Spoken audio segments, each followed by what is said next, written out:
Okay, so I think it looks like we're live. Welcome everyone to In the Weeds, an Educator's Roundtable on AI. I'm hoping that's where you intended to pop in. So I am Katrina Mitchum, and I am an adjunct associate professor with the University of Maryland's Global Campus. I also happen to be a faculty implementation consultant with PowerNotes, who is our host or our sponsor for today. So thanks to them for getting all of us together. With me, I have a fantastic panel. First is Shelly Rodrigo. She is the Senior Director of the Writing Program at the University of Arizona.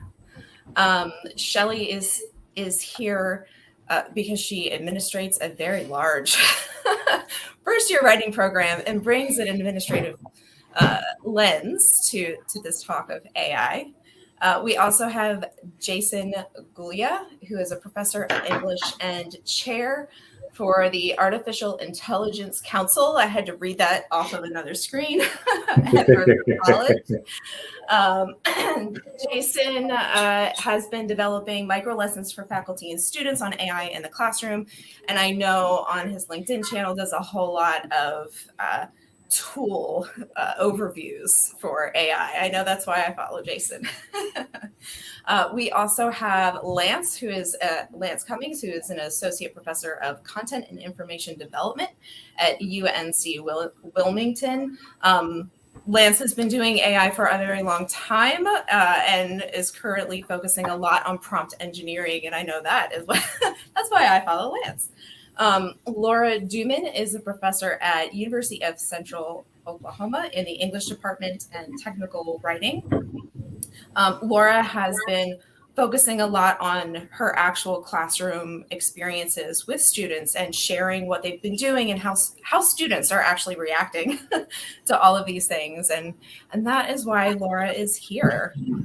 So welcome and thank you for joining us. Good to be here.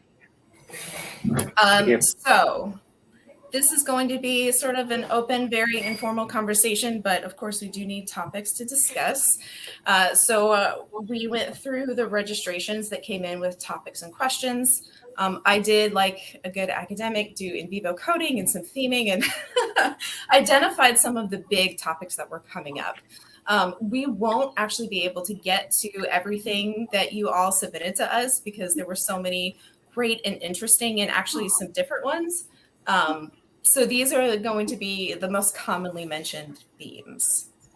So we're going to start with the very practical because that was the very practical is the one that came up the most on assignments, activities, and just classroom use. So one of the most asked questions was about specific ideas for using AI as a teacher, for teaching students how to use it.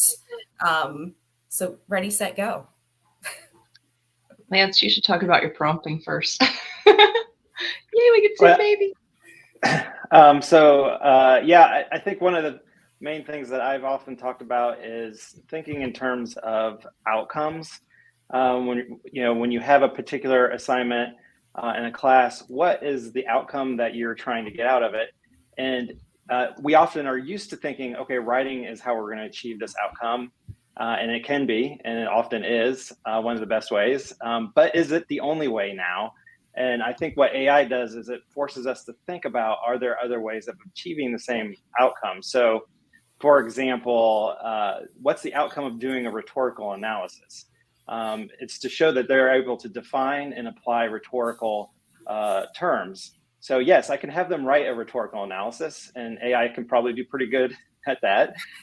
But I could also have them write a prompt that constructs the rhetorical situation for a specific goal that they want to achieve with a piece of content. So, and I'm not saying that prompt engineering should replace the rhetorical analysis, but I am saying that we can think about other ways of achieving the same goal, even putting them in tandem with each other in some ways as well. So that's one of the main ways that I've thought about incorporating it into the classroom, and also just thinking about as a writing teacher, AI really functions better with our own content. So along with thinking about the outcomes, like having students, think about what they're creating first before they start using AI, I think is a critical step in thinking about how it integrates into the writing process. Yeah, I'm gonna go off of that. So a lot of what Lance is talking about is what I'm doing too. I'm also taking time to have my students interrogate the AI. So looking at, if we use AI for peer review, for example, that's one of the places where I use it. Students get peer review, they can get feedback from me if they choose, and then they can ask ChatGPT for feedback as well.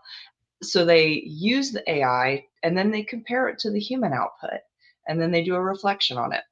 So because we're a really big school on transformative learning, and I also am a scholarship of teaching and learning mentor on my campus, I kind of straddle that line between SOTL and TL. And I have my students play around with these AIs and then reflect on it. And that also helps them to see their own growth over the semester, see where they found it useful, see where they didn't find it useful. And that way, instead of just kind of throwing them at it, I've been using the clip lately, Fold in the Cheese from Schitt's Creek. If you haven't seen that one, you should go out and watch it. But, literally the mom's saying, you just fold in the cheese, you just fold it in, right, over and over again. And I feel like if we don't talk to our students about how to use the AI very specifically and show them examples in class, then we're literally just telling them to fold in the cheese and walking away. And I want to make sure that I'm doing more than that with my students. So it's all just a matter of play in my classroom. As it should be. Jason, you want to jump in? And then I feel like I'm already doing like administrative ideas on top of what everyone's saying. Oh, yeah, cool. And I have so many ideas that kind of piggyback on a lot of what Lance just said and what Laura just said. And I also use AI as a way to kind of model peer review, right? And one of the things that I really focus on with my students is that it has to be a dialogue. A lot of my students, especially when they come in and they think about how they've used AI in the past, AI is kind of a tool you just work in at the end, right? You write something and then you get some quick feedback with it. But I think that one of the best things that I do in my classroom is I always have that and then step, right? So it can be reflection. I know, Laura, you had a version of this, a reflection on what ChatGPT or whatever AI program we're using says, right? Another way to do that is to actually have students, and I do this and my students are comfortable with it, send me their ChatGPT dialogues. So one of the things that I did this past year was, so I teach, at least as a section of writing and research, argumentative writing, right? So we talk about argument and what it means to kind of create one and using support and all that sort of stuff. But one of the things that I changed was, instead of sending me kind of a traditional paper, I gave students, and this is early on in the semester, I give them a prompt and I talk about what that prompt is doing. And it's essentially a mega prompt that creates not just a counter argument, but it creates essentially another person that is going to poke holes in your argument, right? Not just take the other side, but actually look at the evidence and figure out what's missing, what can be added. And I asked students to run that mega prompt. And at the end, so they have a full dialogue with it. And at the end, they just send me the link to that dialogue. And I'm able to actually learn so much more about how my student thinks by looking at that kind of document, as opposed to looking at kind of a traditional college essay, right, or traditional persuasive essay. And so I find that that's actually one way that I can use AI to actually give me more of a sense of how my students think and process. And I'm always continually surprised by them. When I first created it, I thought, okay, but all of my students are going to know how to have a dialogue with ChatGPT. And that is not true, like, at all. Some of my students are very good at talking back to it and trying to figure out how they can poke holes in ChatGPT's argument. So other students just gave up right halfway. They just completely gave up on their argument, and ChatGPT won, right, to convince them that they were incorrect for whatever reason. And then others just didn't know how to dialogue with it. Right. And part of this is reading comprehension. When you have something like an AI dialogue that you're just sending in, you have to read really, really carefully, right? Especially in that context. So it actually really, really helped me get a sense of how they worked. And that's a way that I kind of moved away from, the traditional essay format, but did really focus on argumentation and using support. And I just changed into a new context. And I actually found that it was 10 times more productive for me just getting a sense of how my students think and just how they process information. Yeah, I think what that highlights for me is that we are, I think, overall in our conversations are underestimating the power of AI in the ideation phase of thinking and coming up with ideas. And kind of what that activity does for me is like you're extending the thinking stage of writing, right? So you're forcing them to think through whatever it is they're writing about. And I've actually been experimenting now with like chatbots that are specifically tailored, kind of in the same way that that Jason's doing, except that it's kind of programmed into a chatbot, and giving students more opportunities to stay in the ideation phase. Like too often we just jump straight to the draft phase or the research phase, and oh, here, gather a bunch of notes, now start your draft. But I think the power of AI tools, especially as it gets integrated with things like knowledge management, note-taking programs, things like that, is going to be extending our ability to think in more different ways, and also helping us teach students to do that, because I think it's been fairly invisible in academia. I asked my students in the class today, so in high school, did they teach you how to take notes with the index cards? I'm the age where we use the index cards, right? And you move them around and that kind of thing. And they said, index cards, what are you talking about? So it's like, well, now we have more tools than index cards, which that's kind of the exciting thing for me about AI. Sorry, I'm fighting with the mic. I just want to say I'm so excited about this conversation because it is exactly what I'm hoping happen. The emphasis on outcomes and the emphasis on play, and kind of the reminder that just as students need, like Jason was saying, just as students need guidance on what, how, why we're going to use this with this assignment in the classroom, or just use it at all, faculty need the same guidance. And I think I'm thrilled that these types of dialogues are just happening everywhere, and they need to continue happening because we need to hear from one another. But I do want to kind of land on Lance's point about outcomes, and then Jason's beautiful example. And Jason, at that point, it had nothing to do with writing. The outcome was seeing thinking. And that, as someone who's done WAC workshops, so writing across the curriculum, for folks who don't know that, for decades now, that is one of the cruxes that instructors across the disciplines struggle with, right? How do I help my students move from I have data, whether it's secondary, primary, whatever, to writing? And yes, I agree. I think what's really exciting here is that something that helps, and we know it too, right? I mean, literally what we're doing right now, we're talking, and in the act of talking, it's giving us better ideas of this. And so finding someone else for the students to talk to help, as Lance said, work on ideation, that's exciting. And I think, and I just want to draw people's attention to, links have been going in the chat with giving more. That's what we all need. We need examples of what people are trying, how they thought it worked, and we'll keep tinkering as we go and sharing. So thank you for sharing, everyone. I am going to ask a follow-up question, and it's a little bit selfishly, because I can't actually change my curriculum. I teach a pre-designed online class. And, since the pandemic, more and more people are teaching that type of class where sometimes you can't even change the announcements. You really just can give feedback in the grade book. Like, that's your extent of being able to coach students through the writing class or through whatever the class is. So I can see how a lot of what we've been talking about can be extrapolated to sharing information with students on doing it that's not connected to an assignment.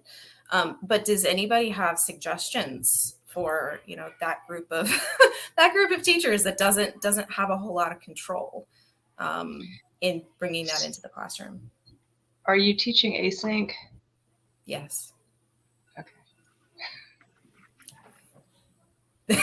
We don't have to have an answer now. We don't have to have an answer now. Well, no, But I think, Katrina, my gut says you know where I'm going to go with this. I mean, what's frustrating with that prompt is the the awareness that institutions and administrations that lock down pre-designed courses that tightly always, I mean, and we don't always have problems with not being able to deal with context that emerges, right? And whether it's a textbook change, sorry, that's one of my favorites, whether it's something that happened in the news recently that's big and transformative enough that it needs to be addressed, or something like this, there's a technological change. So I feel, I'm just going to say, I feel for you that makes this hard, but I'm hopeful, optimistic. I'm gonna try that there are enough that there's a little wiggle room, even if it's in the announcement. So like what Laura and Jason, they're both examples, could be something. It's like, yes, this is not an assignment, but hey, if you try this, it might make your writing better. Yeah. So one of the ways that I was able to do it is I gave student feedback and scored it. And then I asked the AI to do it. And I did sort of the look at the human output and the computer output. And, students liked mine better. So yay. But also part of it was because the AI couldn't see the thread through all of their work in ways that I was able to say, oh yeah. And in that discussion board you mentioned, and pulling that into the assignments that I was grading. And giving feedback on. So that was one way that I, was able to do it and really just rely on like students wanting to volunteer and play. But I think I haven't seen it in conversations. And so this is sort of my plug for, let's not forget, those contexts, because those courses don't get updated frequently. And so some might not be on the docket for like another year or two, and who knows where we'll be, and it will never be able to keep up. And I'm going to spiral if we don't move on. So let me ask you a question. Can you add extra credit assignments without getting in trouble? No, you can't, literally can't do anything. Can you change up discussions to include nothing? Okay. Yeah. Wow. Some So are, sorry. I mean, there are places where there's more flex, right? You can go in and update things, right. But there are a lot of courses that are just the entire LMS locks down. You can't not change a thing. Not even a dead link. I think if it was me, I would probably, you might get in trouble, but I just create a different space where we can interact freely. I actually don't use my LMS for interacting with students mostly, but because I don't find it very conducive. But I don't know if that would be an option. Yeah. Well, I mean, most folks that I think teach the asynchronous online classes are often also adjuncts, and so that that's a whole other webinar that maybe we'll do down the road. Yeah, it's a matter of. And it's so interesting because I think that a lot of times when we think about, innovation, we kind of lose touch with that very practical thing. Because my institution several years ago, so right when I was first hired, we were like that. And I and many others were so vocal. And I have my own beliefs that now we can change whatever we want. It doesn't matter, right? So, but yeah, we have all these different kinds of institutions. And then with those institutions, we have some courses, a lot of flexibility, some very little. And then it's a matter of how grassroots you want to be, right? Because another option is, right? So yeah, I totally get Lance's point of moving them to another platform, which is kind of where I am too, right? And then you kind of use that new platform as a way to spark innovation. And then that comes back to, how much control you have over announcements, right? And how much you can actually do, because what you don't want to necessarily do is have to be super grassroots about it, right? Do it through email, right? Individually and stuff like that. That's what I did. It's a really hard way to build it up. I was super grassroots and did it through email. Yeah, I mean that seems like if everything is like truly locked down, it seems to me like that's one of the only real ways you can do it. And then you kind of move them through that sort of small grassroots email campaign to another platform, and then you go from there. But that is tough. Yeah. Yeah. And also a whole other conversation. So I'm going to shift us back to assuming we can all, in a perfect world, change our assignments. So you all gave a lot of great ideas. How do we start thinking about assessing these things? I think we rethink the whole assessment model. Okay, so I'm just gonna go on record. Number one, I'm not a huge fan of like assessments. Okay, I'm sorry, I'm not an assessment person. But like, for example, with my tech writing class, this is the intro to tech writing. It's a 4,000, 5,000 level course. They have to do an R&D project from start to finish where they come up with a game idea individually, and then they get put into groups and they have to build the game and usability test the game and write all of the information about it and then present it and market it. So then do a marketing campaign at the end. So they're still learning how to write instructions. They're still learning how to deal with audience. They're still learning, everything that they would learn in a regular technical writing class. And we can talk about where the AI does and doesn't fit in. So it makes sense to have the AI help write the instructions, but did it get them right? Right? So if people actually go through and use them, is the AI telling them to spin around 3 times before they move? Okay, why is it doing that? That doesn't make sense. They can have the AI help them with their marketing campaigns. That's a really great place to do it. Could even have the AI help them with their ideation at the beginning. But the idea that we have to only do papers, right? I'm as a writing instructor, I get that maybe it's weird that I'm kind of not in that camp, but I'm like, let's find other ways to do this. If it's puppet shows and dioramas and they're sitting there talking about their stuff, cool, they're still interacting with it, right? I'm also a big fan of the process over product. So let's break things down into small pieces. Let's have students do things that aren't high point value so that they're less stressed on the cheating side, which means that they're more likely to actually engage with the material and do the pieces. And then coming back to using AI at the ideation stage, then saying, okay, let's use the AI. So for example, I am neurodiverse and there are places where I really struggle. If you ask me about my hobbies, I don't know any. I offload all of that information to my husband and he holds on to it for me and then he can tell me what I like. I can't tell you. So when it comes to things like brainstorming and rough drafting, sometimes students are really like freaked out by that blinking cursor. They just don't know. And so if we can have the AI help students get over that hump so that then they can work through the rest of the project instead of maybe not doing the project at all or dropping out of the class because they're so overwhelmed, then, so we're switching up how we're doing things. We're saying, okay, let's let the AI help us along the way and let's find interesting ways to do what we were going to do instead of just papers and tests.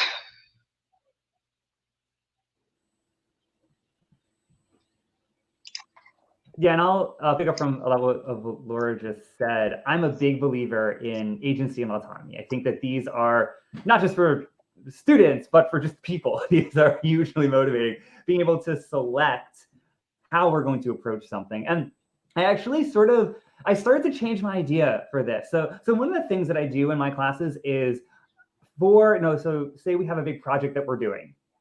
I let them know how they can work AI into the process. So we talk about it. We kind of go over, it's good for this, it's good for that, whatever else. And so I actually give them, and I stole this from Leon First from LinkedIn. He has a scale. 1 is no AI, 5 is full on AI, right? And so for every component, so if you're doing planning, you give them whatever 2. If you're doing this, you give them whatever it is on the scale. And so I still do that. But what I've actually added, and this has made a huge difference, is as we get through the semester, usually about halfway, I let them pick their own scale. Because one of the things that I've learned is that for some students, they really want something like ChatGPT for brainstorming. I, a lot of times, don't.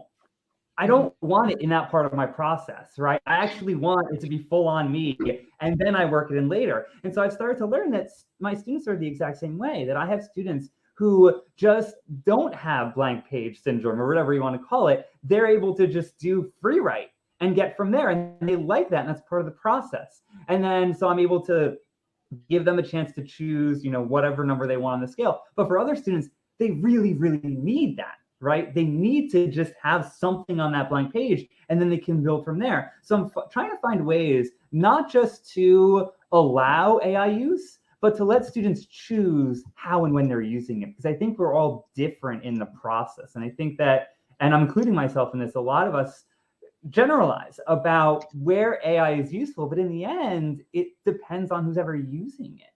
And I'm trying to find really practical ways to do that, because I do think that the trick, at least for me, is giving students a space when they actually want to work through something, right? Then it's something that they're producing, they're going through the process of working through, as opposed to just doing something that some power on high gave them to do. And so I'm trying to find ways to work AI into a classroom that actually really does prioritize autonomy and self-direction and all that sort of stuff, because I do think it makes a big difference, especially when it just comes to, well, students doing the work and right, working through difficult material, because we all want them to do that. We want them to be able to work through something difficult, because that's how humans learn.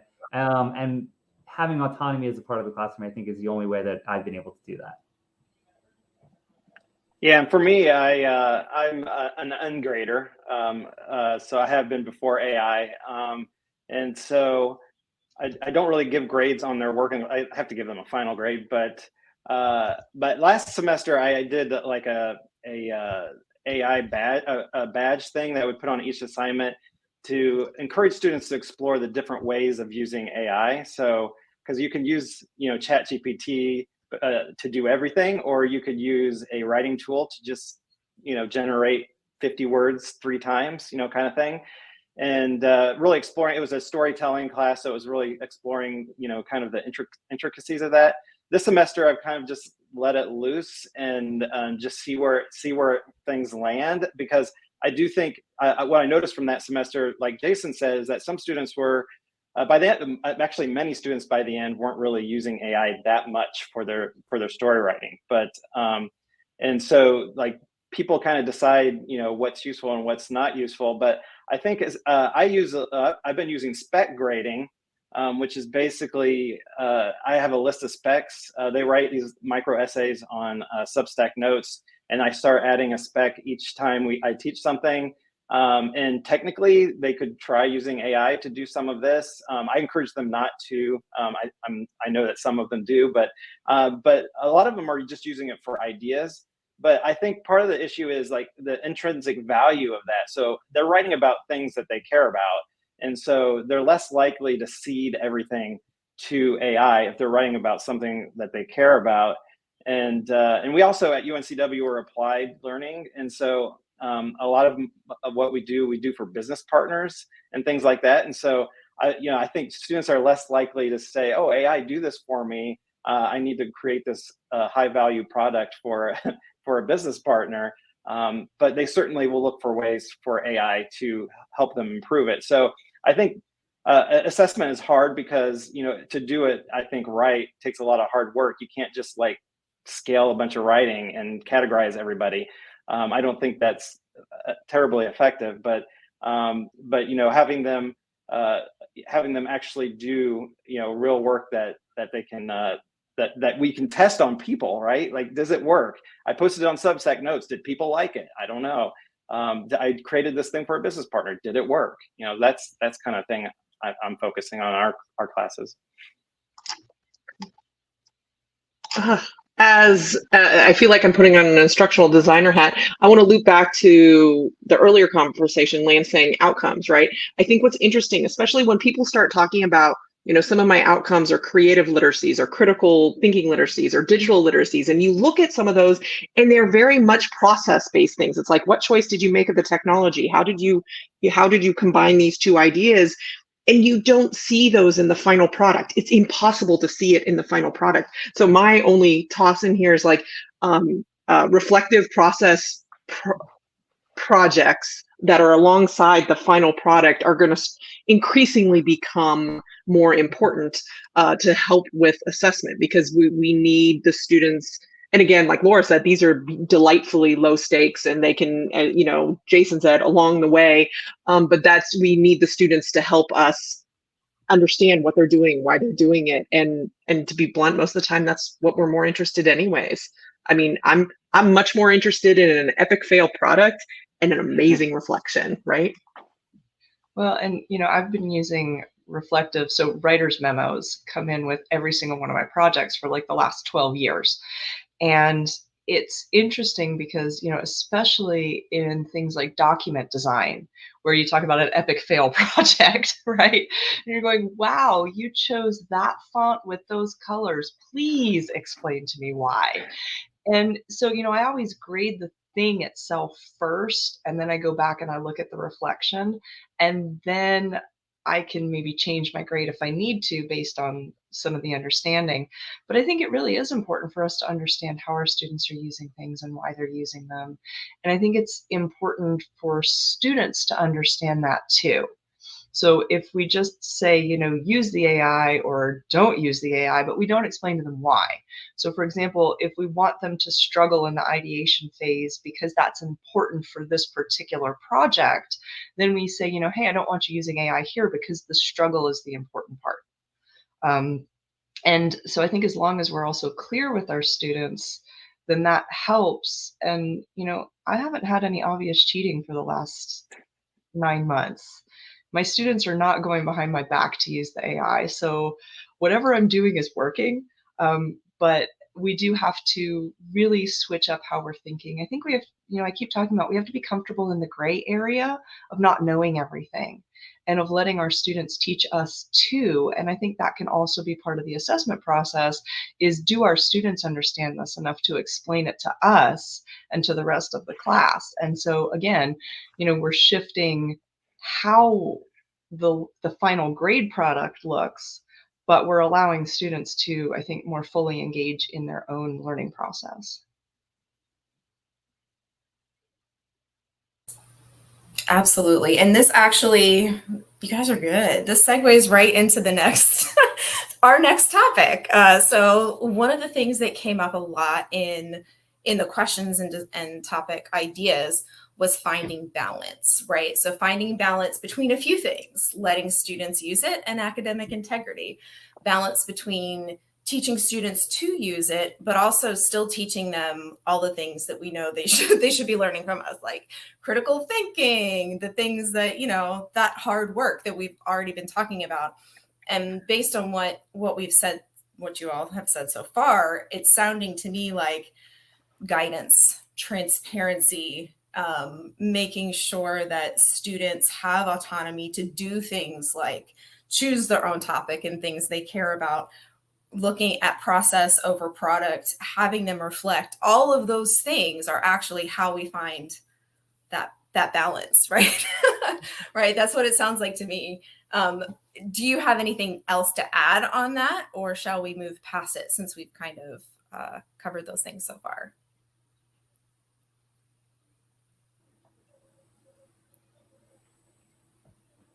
Go ahead, Jason. Come on. All I have to say on that. Oh yeah, sure. I'm just gonna say that I know a lot of faculty, and I've had conversations with a lot of faculty where the academic integrity issue is the driving issue. And I mean, I feel like the transparency is the solution, and just that faculty need to be talking with students. I mean, one thing that I think was hinted at, and maybe, so I'm just going to explicitly say, first and foremost, we just need to be talking with students. What is this? How does it work? How does it work? How might it work in this class? How might it work in this discipline, in your future jobs, helping them to help us? And those conversations will help with the academic integrity, because then you can start having conversations with, so I'm thinking about Lance's conversation about, or ideas about, working with, well, what do you think is appropriate? This is a very rhetorical. So what do you think is an appropriate use of AI in this? Why or why not? Do you think that's appropriate? And instead of just mandating yes, no, having the conversation about why. And I mean, this is back to Laura. So I'm just going to end with Laura's live in the gray. We have to live in the gray, and we have to invite the students in the gray with us. I think that's really scary for a lot of people. And, I keep coming back to the fact that my students like what I'm doing. I'm obviously an effective teacher, so something must be working, right? But, I do try and approach all of my classes with that hey, what's going on in the world? Let's figure it out together kind of thing. Let's learn, and that lifelong learning. And I think that's another thing. So I'm not mandating, I'm questioning. I'm saying, oh, look at this epic fail from ChatGPT. This is hilarious. What happened here, right? Even when I try to do it in class, if something goes wrong, and I'm like, oh, that didn't work. But talking to students about, again, all of the different ways that maybe they're going to use this. With my tech writers, they have to have a love of lifelong learning because these tools are shifting so fast that what works for them this week might not work next week.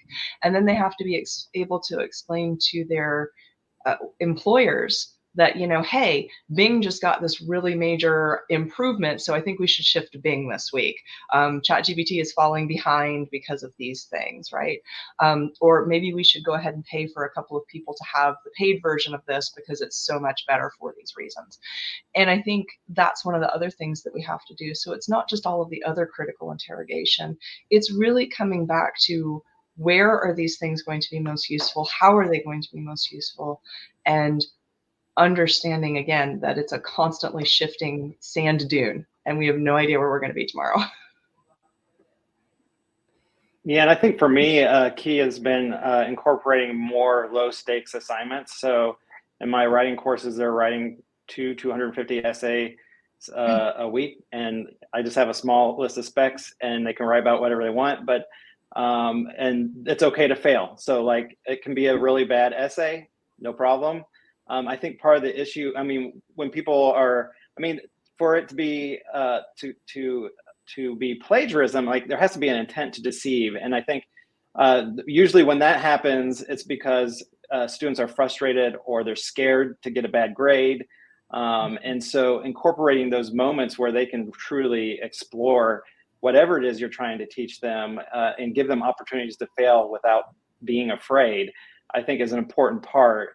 And, in the end of the day, if somebody used AI to generate their micro essay in my class, one micro essay, it's not the end of the world. But in fact, it can be an opportunity to talk about it, or to think about, well, how would it have been different if you had not generated the entire thing using AI? So I think we need more of those moments in the classroom. I recently heard the phrase "culture of trust." And building a culture of trust, and that really rang true to me with plagiarism and academic integrity in general, but especially with AI on the forefront.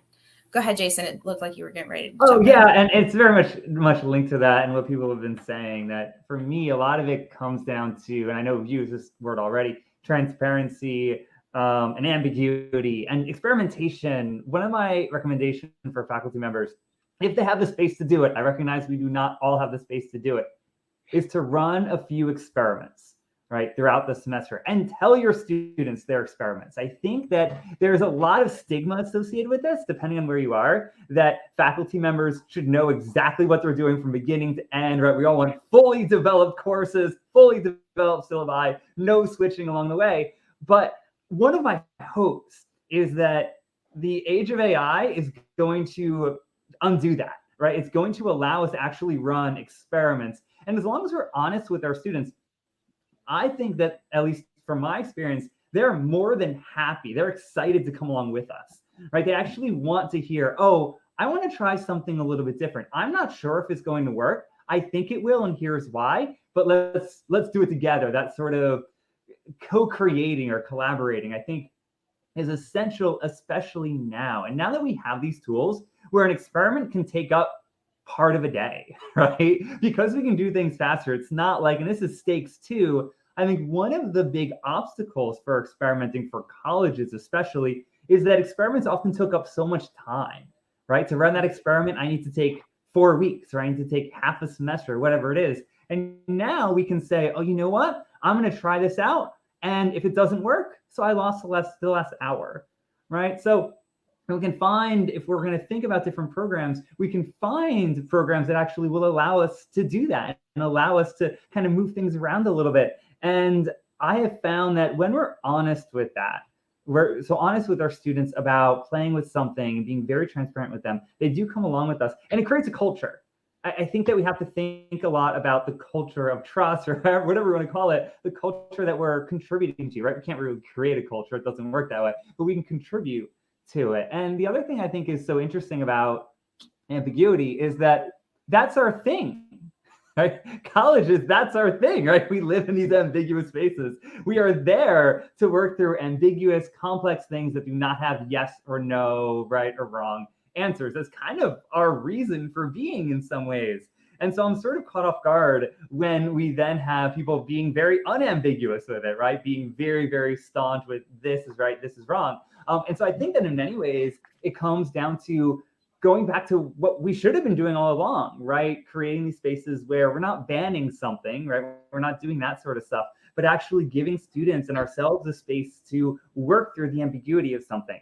So I actually think that's not something that we have to add. I think that's something that should have been there for a really long time. And for a lot of us, it was already. And then it's just a matter of kind of emphasizing that and really maintaining that focus on ambiguity.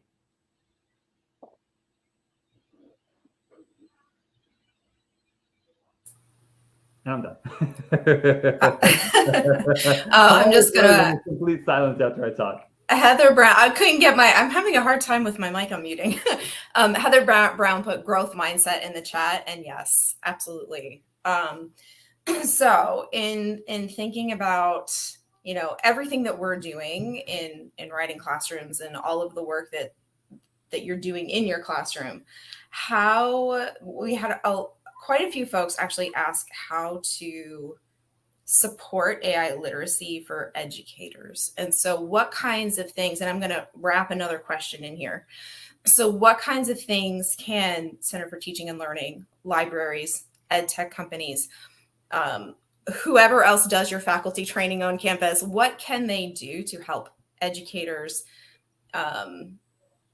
improve, get AI literacy, and not just the educators that are already on board and like are wanting to jump in, but how can we prevent that from kind of becoming and spurring off divisive conversations? I got invited to a number of opening semester workshops.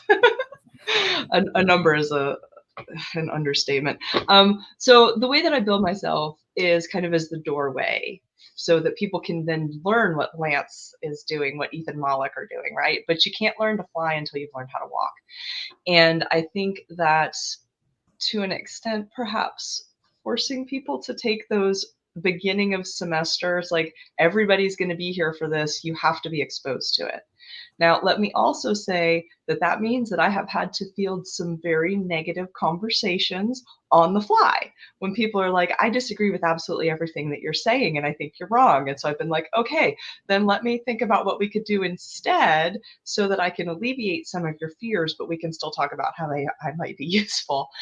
So I think, honestly, universities are going to have to offer professional development sessions. You know, if they have the opportunity to do things where maybe you get a badge for it or you get some kind of compensation for attending, then that's great too. They need to be willing to pay the speakers that they're bringing in. Jason has posted about that a lot. You know, it's great that we have these ideas that we want to share, but, you know, if you're asking me to build you a 2-hour workshop and you're not willing to pay for that, I'm sorry, there's just not time for me to spend building new content for somebody if they're not going to pay for it. And I think then also, if you are on your campus and you are using AI and there are people that you're following on LinkedIn, or if you're in my Facebook group as well, I need to post that in here. Then, you know, talk to other people in your department, talk to your chairs, talk to your deans, and try and say, you know, here are some of the things that I've found really useful. And so we're helping kind of at the grassroots to train each other, and then talk about, you know, I really like what Jason's doing. I really like what Lance is doing. You should really follow these people, reposting their content as well and trying to tag other people who might be interested in it, so that we are allowing lots of voices into the conversation. And we are also allowing people to come into the conversation where they are at, so that we can take them maybe from an unknowing space or a space of fear to a space of understanding how we can use these tools.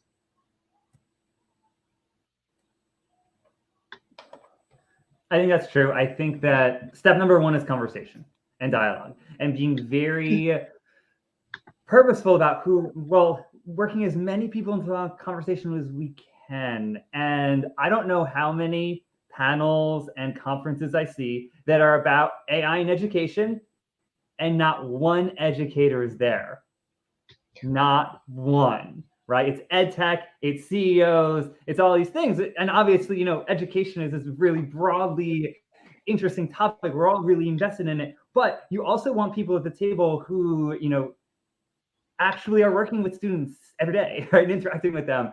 Because, and I don't mean to like belittle anyone's experience, but if you've been out of the classroom for 2 years, your understanding of the students are dated, right? They've changed, right? They are changing along with their culture and society and AI. And we all know that's moving really, really fast. And the other thing that I will say from an educator's perspective, and I'll shout this out, is, you know, anyone who, even in an ed tech company, one of the best things you can do, don't let AI be magic. I understand why we kind of want that. It's sort of like enticing to have this magical thing. Don't let it be. So one of the things I'm telling, and I'm sure we all get this, I get all these messages about, you know, an ed tech product that's going to revolutionize learning, and our college is going to buy it, and then suddenly all of our students will have 90% retention, you'll never forget anything ever again, and they'll all make $1 million. Then you look at it and you start to ask questions, right? And it's really along the lines of, but what's happening here, right? I press this button and it gives me a lesson plan. What is it doing? Can I see what's happening behind the curtain? And that's where it sort of like breaks down. So even just something as simple as a button that you can press that lets you know, is there a prompt that's going to ChatGPT? What is that prompt like? Can I edit that prompt, right? And I think as we go forward and as people get more comfortable with using AI and really thinking about it, and I think this is going to start to happen this year, I hope, I think that more and more of us are going to really demand that, right? That level of transparency so we can see what a product is doing and how AI is being used. Hi, buddy. Give me 1 second, buddy. This is my 3-year-old. You want to say hi? Cool. You want to say hi? Hi. Hi. So yeah, being transparent and letting AI not be magic, I think that has to be essential going forward. Yeah, and I think on top of that, I think my goal, at least at UNCW, is like actually doing workshops where even if you don't have a good attitude towards AI, that that's cool, buddy. oh, there we go. I think that having used AI for a while now, it's really it takes a lot of work to really understand how it works. I'm not really a fan of, you know, ed tech products that are just like a button, because a lot of the stuff that they do, you can actually just do yourself in ChatGPT and tailor it to yourself and to your pedagogy and to your personality more than if you than just pressing a button. So as far as like conversations go, I try to always start off with thinking about what's underneath those conversations that we're having about AI, because it's actually oftentimes not about AI itself, it's about our attitudes towards technology. So as you can imagine, university is full of people with many different attitudes towards technology. I have 3 categories that I've written about. It's humanist, technologist, and post-humanist. I'm very post-humanist, and a humanist are kind of like technology is either invisible or separate from, you know, human development and education. And then technologist is we like technology. It's still separate from human, but it's more of a tool. And then post-humanists kind of see technology and humanity as co-constitutive in a sense. And I think a lot of the difficult conversations, the arguments we have are really about those things, but we never get to those things in the conversation because I don't know if it's because it's such so high, it seems so high stakes to us, especially as writers who have, who put our identity into being a writer kind of thing.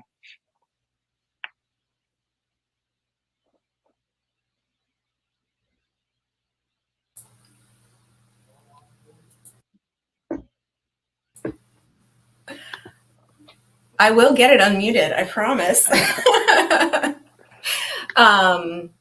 Yeah. I feel like we've answered the question on how to sort of get at those divisive conversations without continuing them to be divisive, and also that these are kind of age-old conversations.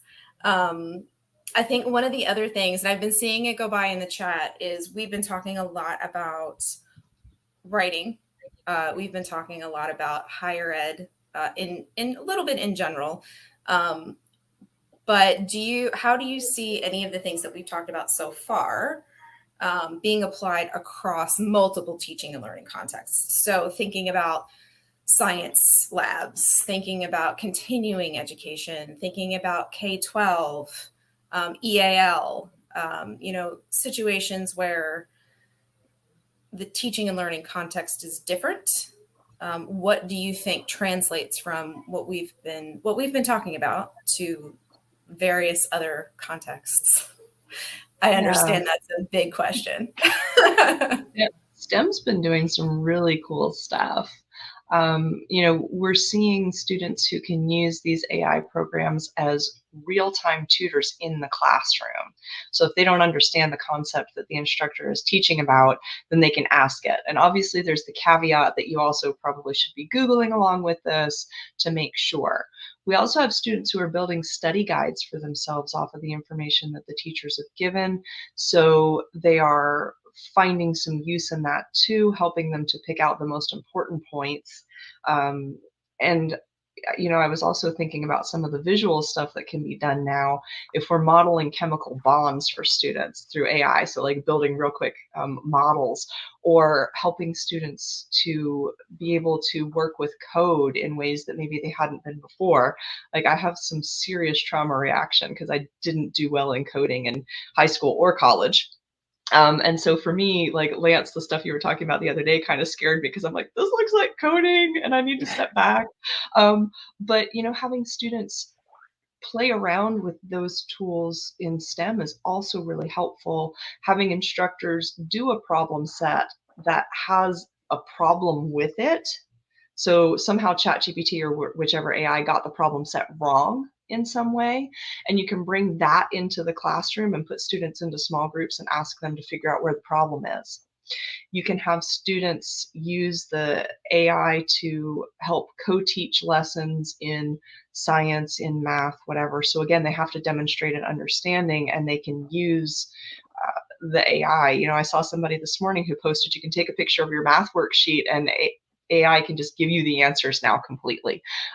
Yes, you could get that from a calculator before, but now the AI just takes a picture of your whole math worksheet and just does all the answers for you. And there's another program that will give you the step-by-step how it got to those answers as well, if you need that. And somebody was pointing out that that can be really helpful for some of these more elaborate, like calculus type of math problems, where maybe you don't understand how we got from step 1 to step 2. So the AI can help break that back down and make that explainable for you. So I think that there are a lot of really cool ways that STEM is using it right now, or that it could be used in STEM. And I think they're kind of less afraid of it than we are on the humanities side. Yeah, I'll say so what I was showing in my webinar was not coding, it was structured writing, structured content, which I think is going to be even more important for all fields. Being able to, even if prompt engineering disappears, which some say it will, being able to structure your thoughts for machines is going to be important for all fields. Being able to structure and manage your knowledge in the way that you want it to shape the AI or to shape the content that you're distributing is going to be important. So thinking about, for example, law and research, how do we put our put our knowledge together in a way that is effective, rhetorical. So rhetoric is not just going to be about writing anymore. It's going to be how we put our knowledge together, how we structure content, all those things. And I think it's going to be, it's actually exciting for me. And I think it's going to be important for all disciplines.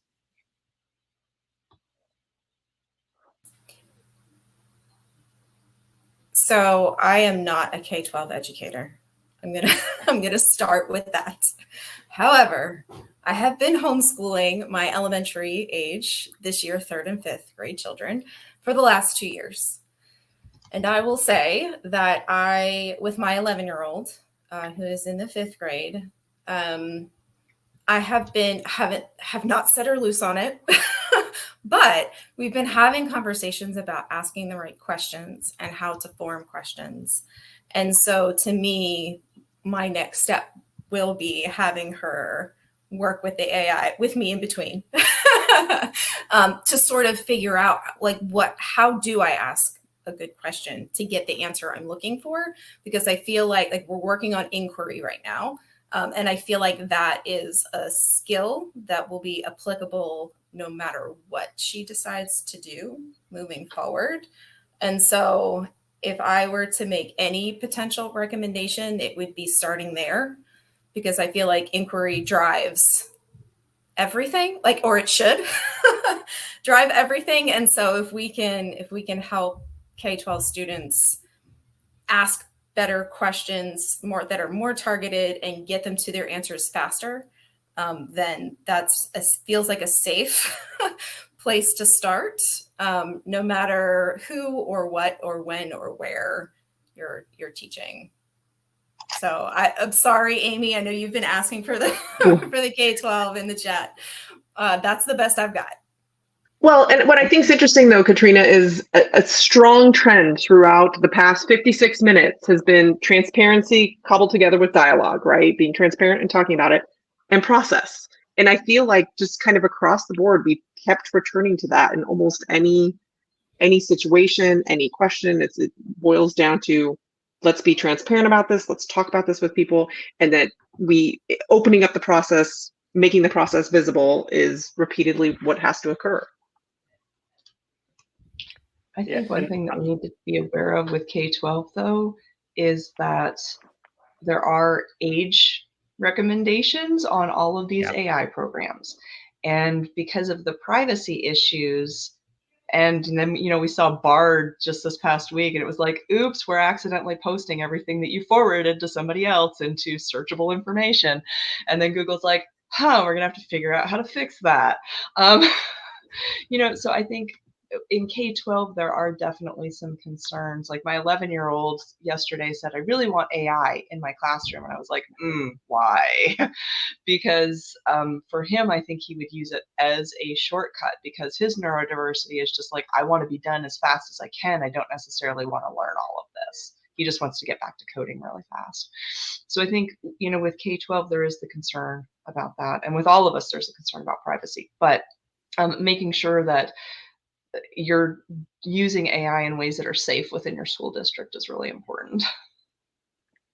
Yeah, I'm not a K-12 expert at all, and honestly, I would be hesitant about introducing AI at early ages. I mean, my kids aren't going to get social media for a long time, but I think if I were to implement it in a earlier classroom, what I would want to do is actually program like a chatbot specifically for what it is I want those students to do, that has guardrails and also maybe guides them through it a little bit, so that I know exactly what that chatbot's going to do.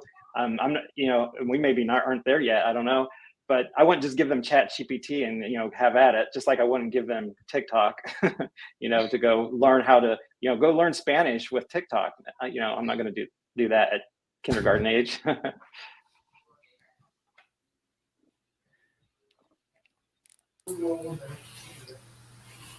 Yeah, I mean, it's tough to think across multiple ages. But we are at time. And so I think that's a good place to leave off. If you took nothing else away, transparency, autonomy, having open conversations, and doing it safely, I think are the are the top keywords for this session. So Laura, Lance, Shelley, Jason, thank you so much for being here and having these conversations, which I don't think we're having enough, like teacher to teacher kind of things. And so I'm really excited that you all said yes. And that Laura, Lance, and Jason got to meet each other like synchronously for the first time. Like, yay! I think that's why most people are here, Katrina. They wanted to see the three of us like all in one space at the same time.